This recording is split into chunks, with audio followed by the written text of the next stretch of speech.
दोस्तों, आज के इस वीडियो में हम रेलवे के टिकट रिजर्वेशन सिस्टम को विस्तार से जानने की कोशिश करेंगे कि रेल के जो डब्बे होते हैं उसमें कितनी सीटें होती हैं और किस कोटे के तहत कितनी सीटें आरक्षित होती हैं।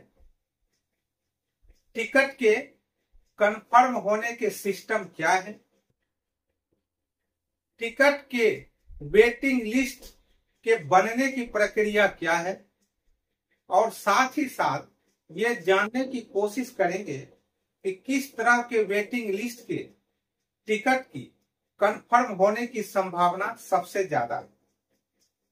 मेरा नाम मोनी कुमार वर्मा है और आप सभी का अपने YouTube channel knowledge journeying by MK में हार्दिक स्वागत करते हैं और विस्तार से जानने की कोशिश करते हैं कि रेलवे के टिकट रिजर्वेशन सिस्टम के बारे में। दोस्तों, अभी फेस्टिवल सीजन आने वाला है और सभी लोग अपने परिवार के साथ फेस्टिवल को मनाने वाले हैं। ऐसे में सबसे बड़ी समस्या जो होती है वह रेलवे के कंफर्म टिकट की होती है। सबसे बड़ा चुनौती ये होता है कि किस तरह हम रेलवे में एक कंफर्म टिकट को प्राप्त करें। यदि आप टिकट लेते हैं और टिकट में वेटिंग लिस्ट दिखाई देता है तो सबसे पहले आप वेटिंग लिस्ट कितने तरह के होते हैं इसको समझने की कोशिश करें, तब आपको पता चलेगा कि किस तरह के वेटिंग लिस्ट के टिकट के कंफर्म होने की संभावना सबसे ज्यादा होती है। तो चलिए विस्तार से जानने की। कोच में 72 सीटें होती हैं, तो इसमें से जनरल कोटा के तहत 40 से 50 सीटें आती हैं। लेडीज कोटा के तहत मैक्सिमम 5 से 6 सीटें आती हैं। डिफेंस कोटा के तहत मैक्सिमम 2 से 4 सीटें आती हैं। फिर हेडक्वार्टर कोटा के तहत 2 से 4 सीटें आती हैं। तत्काल कोटा के तहत 4 से 6 सीटें आती हैं और पुल कोटा के तहत 4 से 5 सीटें आती हैं और रिमोट लोकेशन कोटा के तहत जो है ये 5 से 6 सीटें आती हैं। तो सबसे ज्यादा जो सीट होता है वह जनरल कोटा के तहत होता है और उसके बाद जो है वह रिमोट लोकेशन कोटा, इसमें सीटों की संख्या सबसे ज्यादा होती है और तत्काल कोटा में भी जो है सीटों की संख्या ज्यादा होती है। अब हम जानने की कोशिश करते हैं कि जब आप काउंटर पर टिकट कटाने जाते हैं या IRCT के वेबसाइट पर टिकट काटते हैं तो कंफर्म टिकट बनने की प्रक्रिया क्या है। दोस्तों, सबसे ज्यादा सीटें जो होती है जनरल कोटा में होती है।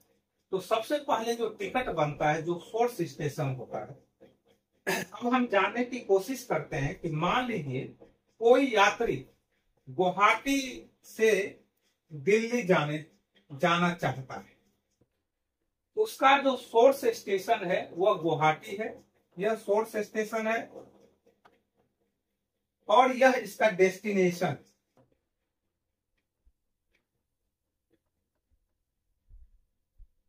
तो जनरल कोटा जो होता है वह सोर्स स्टेशन से जनरेट होता है। कहने का मतलब जहां से ट्रेन खुलती है वहां जो है सबसे ज्यादा टिकट आरक्षित होती है और वहां से जो टिकट कटती है वह जनरल कोटा के तहत आता है। यदि कोई यात्री गुवाहाटी से दिल्ली जाना चाहता है या गुवाहाटी से पटना जाना चाहता है या कटिहार जाना चाहता है तो उसे जो टिकट कंफर्म होता है वह जनरल कोटा से उसका टिकट कंफर्म होता है। जब जनरल कोटा के टिकट की संख्या खत्म हो जाती है तब जो वेटिंग लिस्ट दिखाई देता है वह GNWL होता है। यह जनरल कोटा का वेटिंग लिस्ट होता है और इस वेटिंग लिस्ट के कंफर्म होने की संभावना सबसे ज्यादा होता है, क्योंकि इस कोटे में सबसे ज्यादा सीटें आरक्षित होती हैं और जब सबसे ज्यादा सीटें आरक्षित होती है तो टिकटों के कैंसिलेशन की जो संभावना होती है वह भी सबसे ज्यादा इसी कोटे में होती है। अब हम जानने की कोशिश करते हैं कि पूर्ण कोटा क्या होता है और इस कोटे के तहत भी 4 से 5 सीटें आरक्षित होती है। तो सबसे पहले हम पूर्ण कोटा को समझते हैं। दोस्तों, जब कोई यात्री बीच के स्टेशन पर चढ़ता है, मान लीजिए आप गुवाहाटी से न्यू दिल्ली के बीच चलने वाली ट्रेनों में आप सफर कर रहे हैं और आप NJP पर चढ़ रहे हैं और कटिहार आप जाना चाहते हैं, तो इसमें जो टिकट कटेगा वह पूर्ण कोटा से आपका टिकट कंफर्म होगा। तो जो टिकट कंफर्म होगा वह पूर्ण कोटा से होगा, क्योंकि आप सोर्स स्टेशन और जो डेस्टिनेशन स्टेशन है उसके बीच के स्टेशन में आप सफर करते हैं। जब आप बीच के स्टेशन में सफर करते हैं उसके लिए पूर्ण कोटा होता है और जब पूर्ण कोटा का जो सीट है वो खत्म हो जाता है, इसके तहत जो वेटिंग लिस्ट बनता है उसे हम PQWL कहते हैं। और इस तरह के वेटिंग लिस्ट के कंफर्म होने की संभावना बहुत कम होती है, क्योंकि इसमें सीटें बहुत कम होती हैं और सीटें यदि बहुत कम होगी तो कैंसिलेशन की संभावना भी बहुत कम होगी। इसके कारण इसमें जो है सीट कंफर्म होने की संभावना जो है वह बहुत कम हो जाती है। अब हम जानने की कोशिश करते हैं रिमोट लोकेशन कोटा के बारे में। सबसे पहले समझते हैं कि रिमोट लोकेशन कोटा होता क्या है। दोस्तों, जब कोई यात्री बीच के बड़े स्टेशनों पर चढ़ता है और वह डेस्टिनेशन जहां यात्रा समाप्त होती है उस स्टेशन पर जाना चाहता है, कहने का मतलब कोई आदमी कटिहार में चढ़ रहा है और वह दिल्ली जाना चाहता है, तो उसके लिए जो कोटा होता है, टिकट की जो सीटें आरक्षित होती है उसे हम रिमोट लोकेशन कोटा कहते हैं और इसके तहत मैक्सिमम 10% सीटें आरक्षित होती है। यदि किसी बोगी में 72 सीटें हैं, इसका मतलब कि 6 से 7 सीटें जो है वह रिमोट लोकेशन कोटा के तहत आती है। तो इस तरह के यात्रियों के लिए जो टिकट कंफर्म होता है वह रिमोट लोकेशन कोटा के तहत होता है और इसमें सीटों की संख्या जो है मैक्सिमम 7 होती है। तो इसमें जो वेटिंग लिस्ट बनेगा उसके कंफर्म होने की संभावना भी कम रहेगी, क्योंकि कैंसिलेशन कम होगा। तो इस तरह के वेटिंग लिस्ट के कंफर्म होने की संभावना भी जो है वह कम होती है। अब हम जानते हैं कि तत्काल कोटा क्या होता है। दोस्तों, यदि कोई व्यक्ति अर्जेंट कार्य के लिए बाहर जाना चाहता है या मेडिकल ट्रीटमेंट के लिए बाहर जाना चाहता है या किसी कारणवश वह समय पर टिकट नहीं कटा पाए, तो उसके लिए एक कोटा है जिसे हम तत्काल कोटा कहते हैं और तत्काल कोटे के तहत भी कुछ सीटें आरक्षित होती है और इसमें भी लगभग 10% सीटें जो है आरक्षित होती है। कहने का मतलब 7 से 8 सीटें जो है वह हर एक कोच में, हर एक बोगी में तत्काल कोटों के तहत आरक्षित होती है। अब तत्काल कोटे में जो सीटें रिजर्व होती हैं उसके लिए यात्री को जो है कुछ एक्स्ट्रा शुल्क पे करना पड़ता है। कहने का मतलब जो नॉर्मल टिकट की दाम होती है उससे ज्यादा उसको पे करना पड़ता है। मान लीजिए कोई व्यक्ति तत्काल कोटे के तहत टिकट लेता है और वह स्लीपर क्लास में सफर करना चाहता है, तो उस व्यक्ति को जो टिकट का ओरिजिनल दाम होता है, कॉस्ट होता है, उससे ज्यादा उसको पे करना पड़ता है। यदि वह स्लीपर क्लास में सफर करना चाहता है तो यह डिपेंड करता है कि जो ट्रेवल डिस्टेंस कितना है, इस हिसाब से तत्काल कोटा पर जो अतिरिक्त शुल्क लगता है वह बढ़ता है या घटता है। तो मोटे तौर पर हम कह सकते हैं कि जो कोई व्यक्ति स्लीपर क्लास में सफर करता है और वह तत्काल कोटे के तहत टिकट लेता है तो उसे 100 से 200 रुपये के बीच एक्स्ट्रा जो है चार्ज देना पड़ता है। यदि वह व्यक्ति एसी चेयर कार में सफर करना चाहता है तो उसको जो एक्स्ट्रा देना पड़ता है वह 125 रुपये से लेके 225 रुपये तक उसको एक्स्ट्रा देना पड़ सकता है। यदि वह थर्ड क्लास एसी में सफर करना चाहता है तो उसको जो है 300 से 400 रुपया जो है एक्स्ट्रा देना पड़ सकता है। और यदि वह सेकेंड क्लास एसी में सफर करना चाहता है तो उसको 400 से 500 रुपये जो है एक्स्ट्रा देना पड़ सकता है। और फर्स्ट क्लास एसी में इस तरह की कोई सुविधा नहीं होती। कहने का मतलब यह हुआ कि फर्स्ट क्लास एसी में जो है तत्काल कोटा के तहत कोई सीटें आरक्षित नहीं होती। अब हम जानने की कोशिश करते हैं कि जो टिकट कंफर्म होने की प्रक्रिया क्या है। जब आप टिकट काउंटर या किसी वेबसाइट पर टिकट लेते हैं तो उसके कंफर्म होने की प्रक्रिया क्या है और वेटिंग लिस्ट बनने की प्रक्रिया क्या है। तो जब आप किसी वेबसाइट या टिकट काउंटर पर जाते हैं और टिकट खोजते हैं जिस कोटा के तहत, यदि आप सोर्स स्टेशन पर टिकट ले रहे हैं तो जनरल कोटा के तहत आता है। यदि जनरल कोटा के तहत सीटें अवेलेबल हैं तो आपको कंफर्म टिकट मिल जाएगा, तो यहाँ कोई परेशानी नहीं।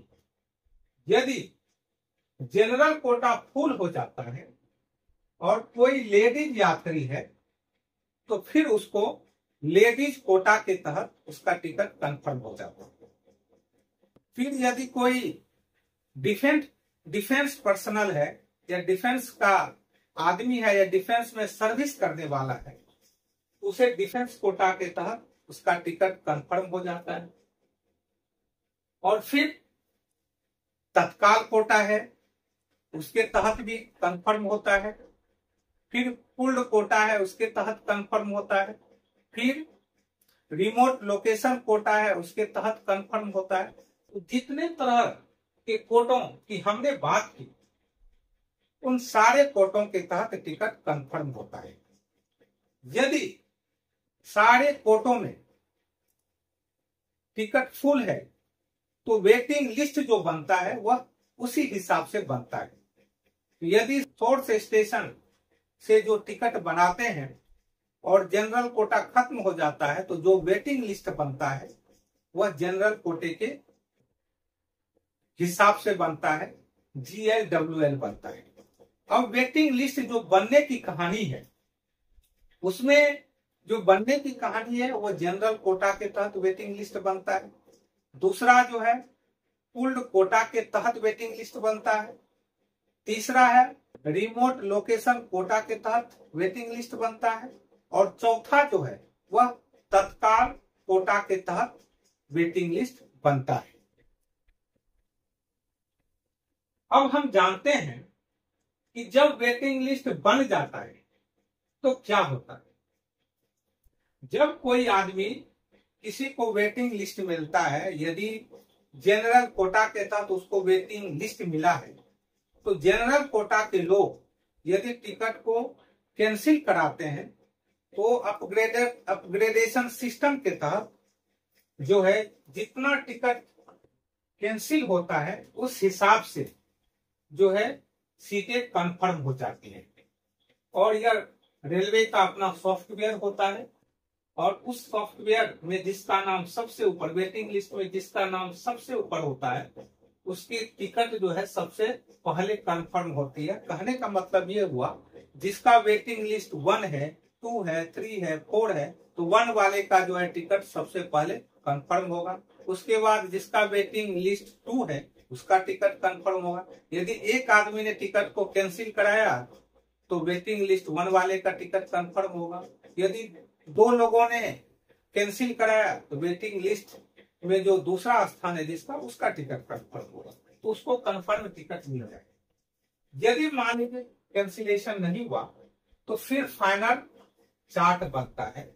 और पहले जो फाइनल चार्ट बनता था वह जो है गाड़ी खुलने से, जिस दिन यात्री को ट्रेवल करना होता है और जो ट्रेन का शेड्यूल होता है, गाड़ी खुलने का जो समय होता है उससे 4 घंटे पहले जो है वह फाइनल चार्ट प्रिपेयर्ड होता है और उसके तहत भी कुछ सीटें कंफर्म होती। फाइनल चार्ट निकलने के बाद यदि टिकट कंफर्म नहीं होता है तो फिर जो टिकट है वह कैंसिल हो जाता है और कैंसिल होने के बाद वह जो आपका जो पैसा है, यदि आपने वेबसाइट के जरिए टिकट को कटाया है तो आपके अकाउंट में आ जाता है।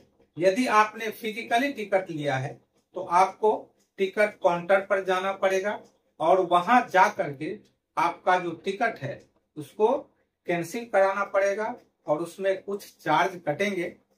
उसके बाद आपका रुपया जो है वह रिफंड हो जाता है। अब हम जानने की कोशिश करते हैं एक ग्राफ के माध्यम से कि किस तरह के वेटिंग लिस्ट के टिकट के कंफर्म होने की संभावना सबसे ज्यादा है। दोस्तों, जैसा कि आप जानते हैं कि जो जनरल कोटा होता है उसमें टिकट की संख्या सबसे ज्यादा होती है, तो जनरल कोटा में ही सबसे ज्यादा इस बात की संभावना होती है कि सबसे ज्यादा कैंसिलेशन होगा। इसलिए यदि वेटिंग लिस्ट जो जनरल कोटे का है GNWL, इसके कंफर्म होने की संभावना सबसे ज्यादा होती है, इसलिए बार चार्ट को ज्यादा ऊंचाइयों के साथ दिखाया गया है। उसके बाद जो है रिमोट लोकेशन वेटिंग लिस्ट का होता है। उसके बाद सबसे ज्यादा जो सीटें कंफर्म होती है वह रिमोट लोकेशन से होती है, क्योंकि इसमें जो है लगभग 10% सीटें जो है आरक्षित होती हैं। इसलिए उसके बाद सबसे ज्यादा जो टिकट कंफर्म होता है वह RLWL में होता है। और उसके बाद जो PQWL है, इसमें टिकट कंफर्म होने की संभावना जो है उससे कम होती है। और तत्काल में, क्योंकि तत्काल टिकट जो होता है वह जर्नी स्टार्ट का जो डे होता है उससे 2 दिन पहले ही कराया जाता है, तो इसके तहत जो वेटिंग लिस्ट होते हैं उसके कंफर्म होने की संभावना सबसे कम होता है, क्योंकि इन टिकटों में जो रिजर्वेशन होता है वह यात्रा की जो तारीख होती है वो सबसे नजदीक होती है, तो मैक्सिमम लोग सफर करते ही करते हैं। इसलिए इसमें जो वेटिंग लिस्ट होता है उसके कंफर्म होने की संभावना सबसे कम होती है, या कहें ना के बराबर होती है। तो अभी आपने रेलवे के टिकट रिजर्वेशन सिस्टम को विस्तार से जाना। रेलवे में कितने तरह के टिकट के कोटे होते हैं, कितने तरह के वेटिंग लिस्ट होते हैं, साथ ही साथ किस तरह के वेटिंग लिस्ट के कंफर्म होने की संभावना सबसे ज्यादा होती है। तो यह वीडियो आपके लिए आशा करता हूं बहुत ही इंफॉर्मेटिव हुआ होगा। यदि वीडियो अच्छा लगा हो तो लाइक और शेयर कर दीजिएगा और चैनल को सब्सक्राइब कर दीजिएगा, ताकि ऐसे ही वीडियो हम आप तक और भी लाते रहें। तब तक के लिए जय हिंद, जय भारत।